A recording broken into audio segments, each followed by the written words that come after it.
So it blows my mind people don't actually listen to an inner monologue. I've had one since I can remember.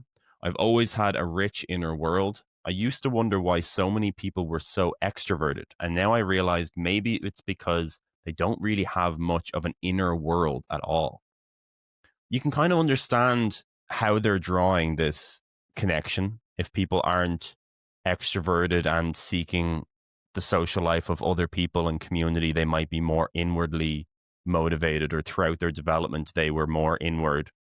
But do you think there's any relation here? Do you think there's anything you can claim about someone's inner experience, someone's inner world, and their tendency to be extroverted or introverted?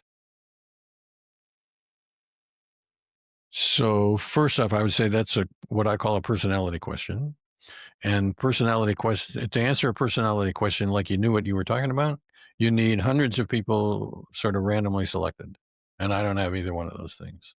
So I don't know the answer to that question. Yeah.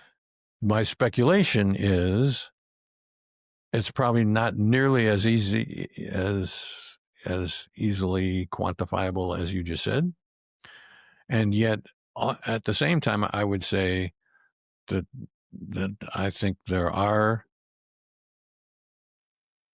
inner experience characteristics that probably do go along with some kind of external personality characteristics. Has any good studies been done there linking No, inner experience and personality? None at all. none.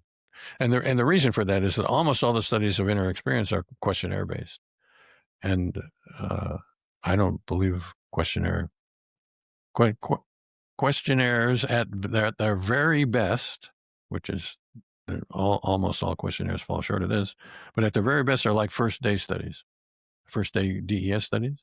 Yeah. And I throw out first day DES studies because I think they're not worth worth much. Almost all psychological studies are like that. They're questionnaires built on the first day because there aren't any other days. There's only one day. I don't think people know the characteristics of their own inner experience.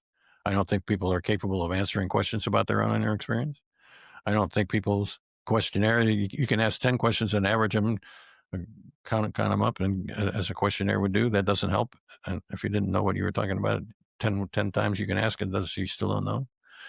And so the questionnaires that tried to link inner experience with some personality variable, they're questionnaire based. And I just don't buy it. Yeah. Would you agree with that, Gualtier, or do you think that there's um, nothing really that can be said around personality and inner experience? Well, of course, Russ didn't say there is nothing to say. He said that the studies that have been done are hard to believe or trust. And I'm not an expert about this. If I had to look at it, I would probably be slightly less skeptical than Russ, just because a lot of the questionnaires are not necessarily asking what you're thinking at this moment, I would guess, but maybe broader questions about how you tend to think, how you tend to believe, and at least some of that information might have some value. But yes, I do agree with him more or less that um, people who have not gone through, a DES study, often are probably not very accurate about the general features of their experience. I think you and I are good examples of that because when we asked you at the very beginning what you expected, you didn't expect things to go exactly the way they went. Yeah, for sure. Not even close. Yeah.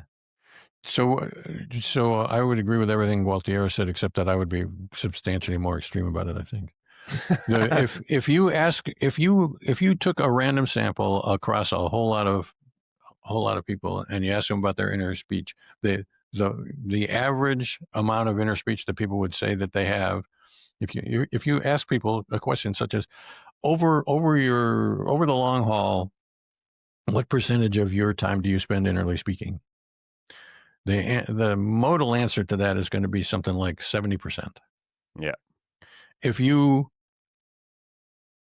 sample people, it's 20%. That's 3.5 times. Their questionnaire responses are 3.5 times too high, I think, by comparison to what's really happening. And sometimes it's more dramatic. I have lots of people that I have sampled with who came in saying, I innerly speak all the time. And when you sample with them, they never do.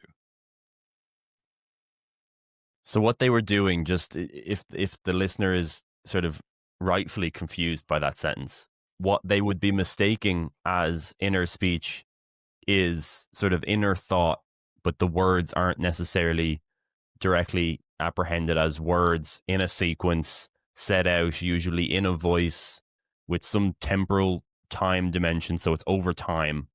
Those are kind of the characteristics that differ between thinking and inner speech. This is what helped me wrap my head around it anyway. The only way that I could differentiate the two was if I started thinking about, okay, was it exactly those words or was it just a concept of that thing? And did it happen over time? Did it evolve over time, or was it an instantaneous, that looks good, that looks bad, some concept? That was like the only way that I could tease them apart. Speech evolved over time. It was exact words, this word, then this word, then this word, then this word. But I would very often look back and think, oh, that was speech. And then I'd think, oh, actually, like I said, I was thinking that, or I thought I said in my head, like, that donut looks good, but it would have been equally fine to say that donut looks nice or that donut looks delicious. So it was the concept of the donut looking good rather than the actual speech. Would you agree with all of that? No, I agreed with very little of that. Certainly that's true for some people, but there are other people who would have 90% sensory awareness and when sampled, and yet they conceptualize themselves as being inner speakers. So I think there are some people that of the kind that you have just described, and then there are other people who have just about anything: visual imagery, feelings, unsymbolized thinking, sensory awareness, anything, but they conceptualize themselves as being inner speakers. Why they do that? Why inner speech is so heavily over exaggerated about yourself? I don't actually know the answer to that. I don't feel it's my job to try to explain that, but I could speculate about that. And part of that speculation is when you introspect, what I call armchair introspecting, you're going to sit around and you say, well, what am I thinking about right now? The question that you're asking is a verbal question. What am I thinking about right now? Unquote.